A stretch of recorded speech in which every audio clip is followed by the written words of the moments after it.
ng mga sibuyas. Pula at puti yung pinayagan po yung meno. 3,000 metric tonelada ng pulang sibuyas, 1,000 metric tonelada ng puting sibuyas ang aangkatin na inasang darating sa mga susunod na linggo. At Kuya Melo, sa presyuhan, kaya naman pag-uusapan itong mga pag-angkat dahil nakitaan na ngayon ng unti-unting pagtaas. Sa ngayon, ang bentahan ng pulang sibuyas ay 150 pesos per kilo. Yung puti naman, 120 pesos per kilo. Ayan ang bentahan ngayon. So gagawin ng importasyon para masiguro ayon sa DA na mayroong sapat na reserba habang Reserva. ay ng sariwang ani. Ayan. At sinasabi pa ng DA, ayaw daw nila mangyari yung crisis ng 2022 na umakyat ng hanggang 700 pesos kada kilo ang sibuyas, kaya minabuti nila na agahan itong pag-i-import.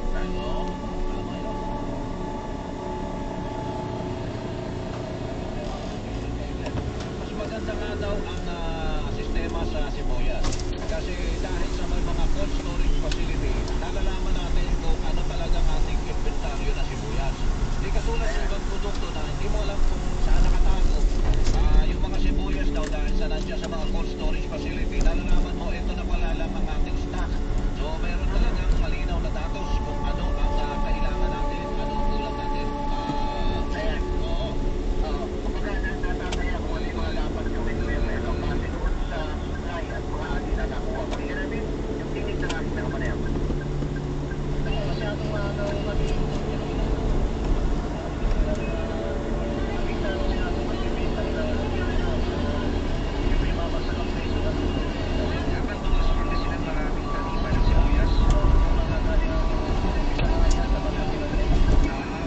Pangasinan, Dagupan, English, Tagalog, Amerikanong Butso.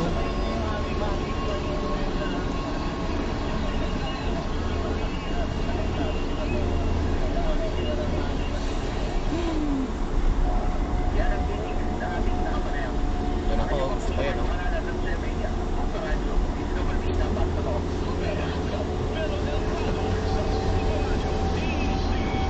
Salamat magpakalalan, salamat alang gatos mga puso.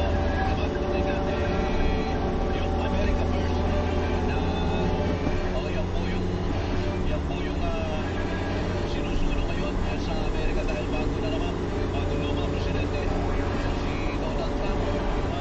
America First, hindi yung mga tulong-tulong sa ibang bansa. Hindi, siyempre, ito muna. Kasama na yun sa Pilipinas. Magtitigil ang operasyon po ang United States Agency for International Development, the USAID, simula bukas. Kabuyaw! Oras dito sa Pilipinas matapos itong ipagbutas po ni US President Donald Trump. Yan na kami, kabuyaw! Ito po yung ahensya ng Amerika na nagbibigay ng tulong pinansyal sa libo-libong organisasyon at bansa sa buong mundo. Tulad po ng mga mahirap na kailangan ng tulong medical. Tulad po ng cancer. Maaga pa, 6:30, wala pa yung haring araw. Kapangpangan eh, haring araw. Haring haraw. Buwise. Organisasyon dito po sa Pilipinas na binibigyan ng pondo ng USAID. Meron pala tayong 37 na NGO na beneficiaryo ng USAID dito po sa Pilipinas. At ang katumbas na tulong Parehas, oh, sabay sila, oh. sa USAID papunta sa mga NGO mga kapuso ay katumbas ng 4 billion pesos. At konektado sila sa mga maliit na grupo yung mga NGO na yan. Marami pang inaasahan na wala ng trabaho dito sa Pilipinas. Yung pwede ka ng tulong. May mga staff kasi yung mga NGO na yan. Yung gastos Ano ba ngayon? pasweldo, dating din naman din sa 6. ng Amerika. I don't know, 7 na yata, 7? Dito, kasi medyo na po. So, ito mainit ngayon na impeachment. Si Presidente po ay nanindigan na wala siyang kinalaman sa pag-impeach kay Vice President Sara Duterte. Yung tinakdan ko ng mga si Representative Sara Marcos dun sa impeachment. So, ayon po sa Pangulo, ang ginawa ng Kamara ay alinsunod sa kanilang constitutional mandate. Ngayon,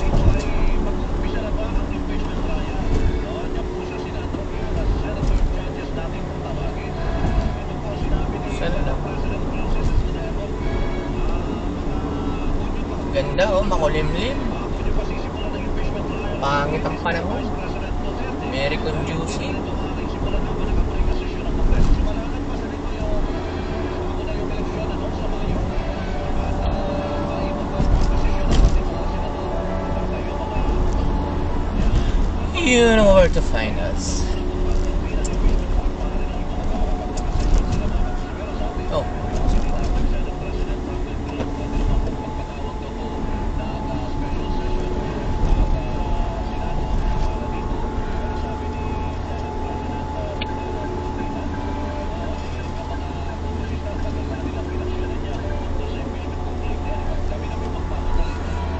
Sarap.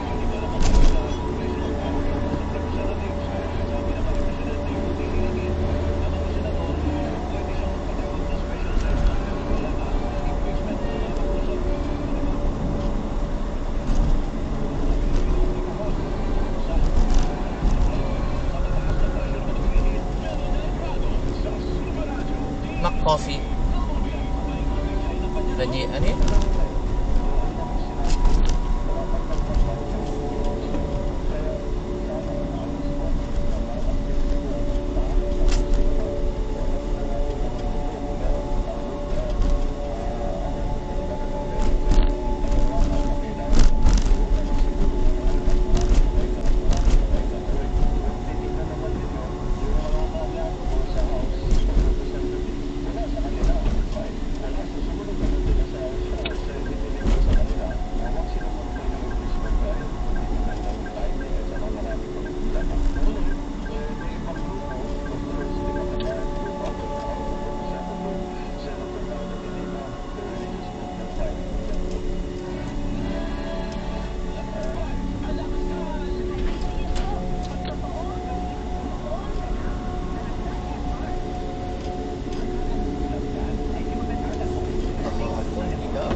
Papanoorin na lang pa natin sila. Ano bang pwede natin gawin? Dr. Renato De Castro, International Defense Analyst at Professor sa De La Salle Department of International Studies.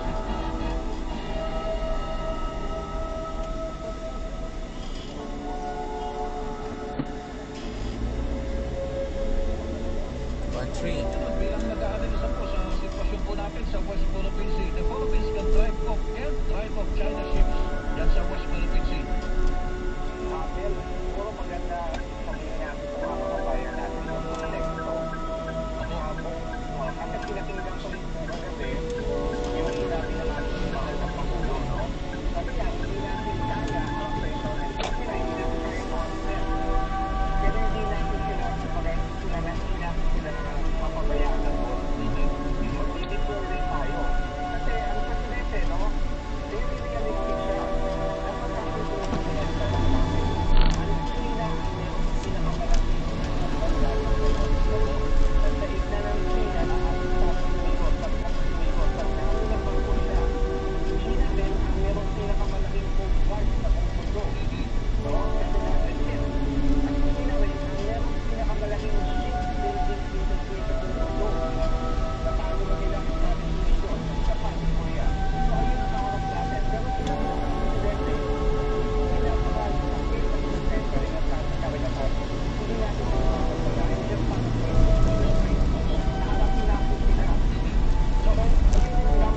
sinasabi ko palagi, the Philippines is a federal state. The Philippine nation is a maritime nation. Kasi talagang dapat nakapokus talaga doon. Ang mga national attention natin and for lalo na yung pangalaman natin o yung armed forces natin.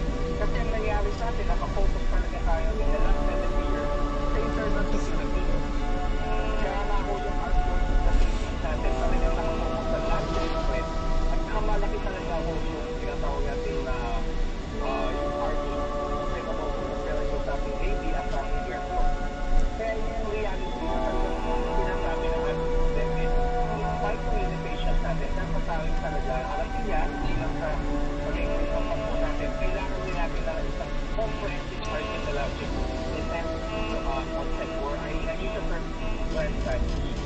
Pero may mga short-term na tayo ginagawa sa mga Korea at more importantly, yung pagpapalakas natin sa alyansa natin sa ibang Toledo. At of course, security partnerships natin. Opo, Dr. De Castro, sinasabi niyo yung pagpapalakas na alyansa. Hindi ba tayo apektado ng patakaran ngayon ni Donald Trump na yung mga tulong-tulong sa ibang bansa po ay baka malimitahan po, Dr. De Castro? Kasama ba dito? Hindi naman, hindi tayo kasali yan. Kasama ako. Kaya nakasunod, tinawagan ako yung US Defense Secretary. Baliw. Mga baliw yung galing Carmel rin. Hindi tumitig. Dapat na talaga magka-stoplight yun. Yung 500 million. Na talagang pamatulungan tayo. Ito, ang bagal naman ito. Human traffic. Tatay talaga, oh. Yung sabi ng bansang kapot.